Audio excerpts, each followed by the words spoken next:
निठारी कांड एक ऐसा कांड जिसका नाम आते ही दिमाग में कंकालों के साए घूमने लगते हैं। कंकालों की वह 96 खोपड़ियां घूमने लगती हैं जो पुलिस ने कभी बरामद की थी। और यह 96 खोपड़ियां पुलिस ने किसी कब्रिस्तान या शमशान घाट से बरामद नहीं की थी। यह बरामद करी थी नोएडा के सेक्टर 31 की D5 कोठी के सटे नाले से। और इस कोठी के ठीक सामने रहते हैं झब्बू। नोएडा के निठारी में कोठी D5 के ठीक सामने सेक्टर 30 है। निठारी केस में जान गंवाने वाली रीता, काल्पनिक नाम है, यही रहती थी। उनके पिता सेक्टर 30 की एक समिति में किराए की झुग्गी में रहते थे और पत्नी के साथ वहीं पर स्त्री का काम करते हैं। झब्बू बताते हैं, मेरी बेटी दुपट्टे पर पीको कराने गई थी। उसी समय सुरेंद्र कोहली ने उसे देखा और फूल देने के बहाने बुलाकर मार डाला। सुरेंद्र ने खुद मेरे सामने यह बात कबूल की थी, मुझसे माफी भी मांगी थी, लेकिन अब क्या कहें, कोर्ट ने ही कह दिया है कि सुरेंद्र कोहली ने कुछ नहीं किया। बेटी को इंसाफ दिलाने में घर जमीन सब कुछ बिक गया, लेकिन हासिल कुछ नहीं हुआ।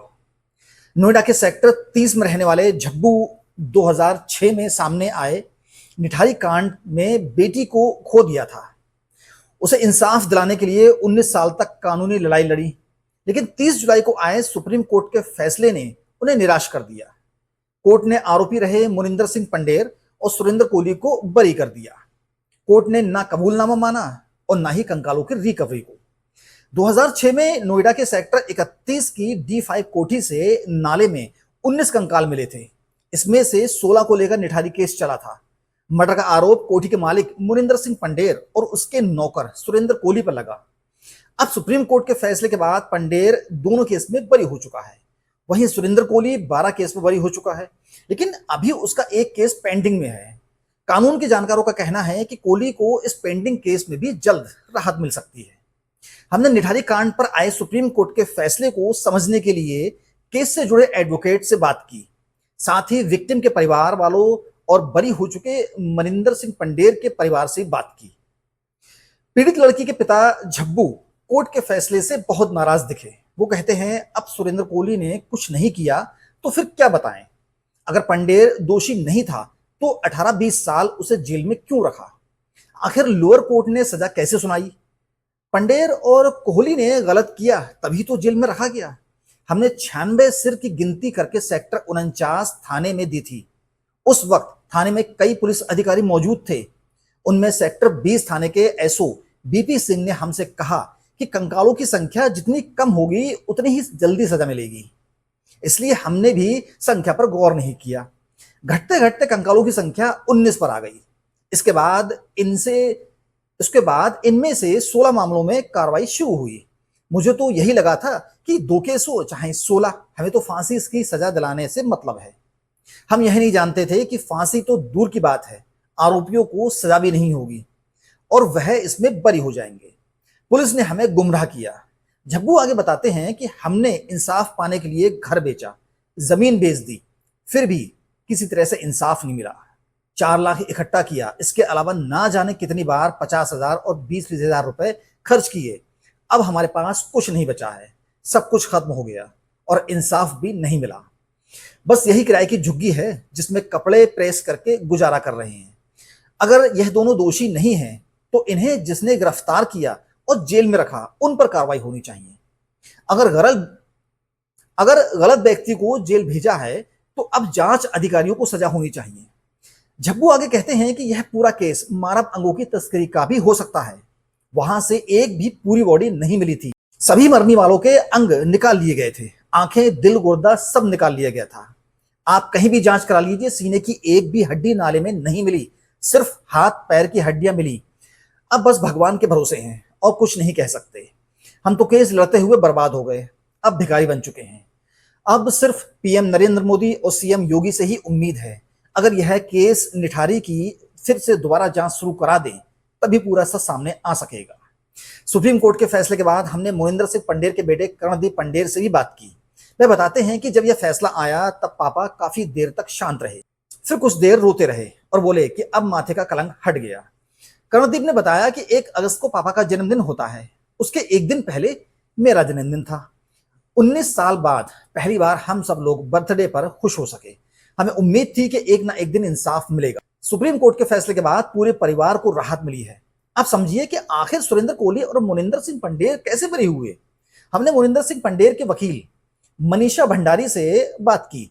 वह बताती हैं कि इलाहाबाद हाईकोर्ट ने जिन 2 मामलों में मोनिंदर सिंह पंडेर को बरी किया और 12 मामलों में सुरेंद्र कोहली को बरी किया था, उन्हीं कुल 14 मामलों में सुप्रीम कोर्ट में अपील की गई थी।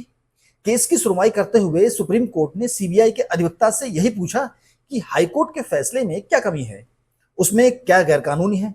इस पर सीबीआई की ओर से कहा गया कि हाईकोर्ट ने अभियुक्त सुरेंद्र कोहली के मजिस्ट्रेट के सामने दिए गए कबूलनामे को नहीं माना और ना ही कोठी के आसपास हुई नरकंकालों की रिकवरी को माना। मनीषा आगे कहती हैं, कानून में एक बड़ी सामान्य और जरूरी बात है, जिसका रिकवरी मेमो नहीं है वह रिकवरी ही मान्य नहीं होती। जहां तक कबूलनामे की बात है तो वह टॉर्चर करके लिया गया था। ऐसे में सुरेंद्र कोहली का कबूलनामा और रिकवरी दोनों ही मान्य नहीं हुआ, फिर यह केस कहीं टिकता ही नहीं है। इसलिए सुप्रीम कोर्ट ने साफ कहा कि हाईकोर्ट का फैसला बिल्कुल सही है। मेरा इसमें कहना है कि कितनी हैरत की बात है कि इतने बड़े केस में पुलिस ने कोई भी रिकवरी मेमो नहीं बनाया। एडवोकेट मनीषा आगे बताती हैं, पूरा निठारी केस बरामद हुए नरकंकालों पर चला था। इसी रिकवरी के आधार पर अभियुक्तों को फांसी की सजा देने की मांग की गई थी। हाईकोर्ट ने इस रिकवरी को ही नहीं माना। सुप्रीम कोर्ट ने सीबीआई से सवाल पूछा कि क्या आपके पास उस रिकवरी का मेमो है। सीबीआई ने नहीं में जवाब दिया, जिस पर सुप्रीम कोर्ट ने कहा कि बस यहीं से केस खत्म। वे इसे समझाते हुए कहती हैं कि संदिग्ध को पकड़े जाने पर जांच एजेंसी आरोपी से पूछताछ कर उसका मेमो बनाती है। वह आरोपी की निशानदेही पर पता लगाती है कि लाश कहां छुपी है और घटना में इस्तेमाल हथियार कहां है। आरोपी को उस जगह ले जाकर रिकवरी कराई जाती है।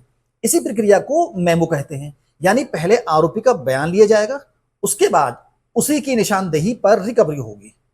इस केस में जब जांच एजेंसी मौके पर पहुंची तो पब्लिक ही कंकाल और तमाम चीजें निकालकर पुलिस को सौंप रही थी। इस तरह केस में आरोपी के बताने पर रिकवरी नहीं हुई, बल्कि लोगों ने की। फिर कैसे माना जाए कि यह रिकवरी आरोपी के पास से हुई है? जांच एजेंसी के पास यही रिकवरी मेमो नहीं था। एक पॉइंट यह भी था कि जिस जगह से कंकालों की रिकवरी हुई वह सिर्फ मोनिंदर पंडेर और सुरेंद्र कोहली के एक्सेस में नहीं था, वहां कोई भी बाहरी व्यक्ति आ जा सकता था। अब बात करते हैं कि सुरेंद्र कोहली के कबूलनामे की। वकीलों के मुताबिक हाईकोर्ट ने कहा कि सुरेंद्र कोहली को लगातार 60 दिनों तक कस्टडी रिमांड में रखा गया। एक केस में रिमांड खत्म होने से पहले ही दूसरे केस में रिमांड मिल जाती थी। इस तरह 60 दिनों के बाद मजिस्ट्रेट के सामने कबूलनामा हुआ था और यह सब अपने आप में ही सवाल खड़े करता है। इसके अलावा सुरेंद्र कोहली ने 26 मार्च 2010 को लेटर लिखा था। उसमें कोहली ने जिक्र किया था कि सीबीआई ने उसे बहुत टॉर्चर किया और बयान देने के लिए दबाव डाला था। कोहली ने यह भी लिखा कि सीबीआई ने बताया था कि मेरा परिवार उनकी कस्टडी में है, अगर मैंने उनके बताए मुताबिक नहीं किया तो वह मेरे परिवार को गुस्साई भीड़ के सामने छोड़ देंगे। निठारी केस को अंजाम देने के पीछे अगर सीरियल किलर नहीं है तो फिर क्या है? इस सवाल के जवाब को लेकर कोर्ट ने जांच में खामियों का हवाला दिया। इस बारे में एडवोकेट मनीषा भंडारी बताती हैं, हाईकोर्ट के फैसले से पहले भी महिला एवं बाल विकास मंत्रालय की 2007 में सौंपी गई रिपोर्ट पर काफी बहस हुई थी। उस रिपोर्ट में सीबीआई को ऑर्गन ट्रेड वाले एंगल और सीरियल किलर के दावे से अलग जांच करने के लिए कहा गया था। यह भी कहा गया था कि इसमें D5 के अलावा आसपास के एरिया में भी जांच करने और गैंग का पता लगाने की जरूरत है। इसे लेकर कोर्ट ने भी सीबीआई से कहा था कि किडनी कांड वाले डॉक्टर का घर D5 के ठीक बाद वाला यानी D6 है। सीबीआई ने उस लाइन पर जांच ही नहीं की। कोर्ट ने यह भी कहा था कि जहां से कंकालों की रिकवरी हुई वह D5 कोठी के पीछे वाला खुला हिस्सा या फिर कोठी के बाहर वाला नाला हिस्सा है। इन दोनों जगहों पर कोई भी बाहरी व्यक्ति आ जा सकता है, इसलिए ऑर्गन ट्रेड पर जांच करने की जरूरत थी। सीबीआई ने उस एंगल पर जांच ही नहीं की। सीरियल किलर अपने टारगेट को एक खास पैटर्न पर चुनता है। इस केस में वैसा कोई पैटर्न नहीं दिखा, क्योंकि इसमें लड़के और लड़कियां दोनों विक्टिम हैं। इसमें 3 साल के बच्चे से लेकर ज्यादा उम्र की महिला तक है। इसलिए इस वारदात को अंजाम देने में किसी सीरियल किलर के होने का शक या आधार काफी नहीं है। ऑर्गन ट्रेड की आशंकाओं को लेकर हमने फॉरेंसिक एक्सपर्ट और एम्स में निठारी केस के कंकालों की जांच करने वाले डॉक्टर टीडी डोगरा से बात की। वे बताते हैं, हमने 3 महीने तक जांच की थी। 21 अलग अलग इंसानी कंकाल तैयार किए थे। जो सामानों की रिकवरी हुई उसकी सुरेंद्र कोहली से पहचान भी कराई थी। उसने लड़कियों से मिले सामान को पहचान लिया था, जैसे किसी बच्चे का हेयर बैंड पहचान लिया हो। फॉरेंसिक साइंस के लिहाज से मेरा मानना है कि निठारी केस में ऑर्गन ट्रेड का मामला नहीं हो सकता। किसी भी इंसान के अंग को निकालना और फिर उसे ट्रांसप्लांट करना इतना आसान नहीं होता है। पूरी टीम होती है, डोनर और रिसीवर दोनों होने चाहिए। इसलिए मैं इस थ्योरी पर आज भी भरोसा नहीं करता हूं। अब 30 जुलाई 2025 को सुप्रीम कोर्ट ने सभी 14 अपील खारिज करके मोनिंदर सिंह पंडेर और सुरेंद्र कोहली को बरी करने के हाईकोर्ट के फैसले को सही ठहराया है। मिलते हैं एक और सच्ची खबर की वीडियो के साथ, तब तक लिए अपना ख्याल रखिएगा। जय हिंद।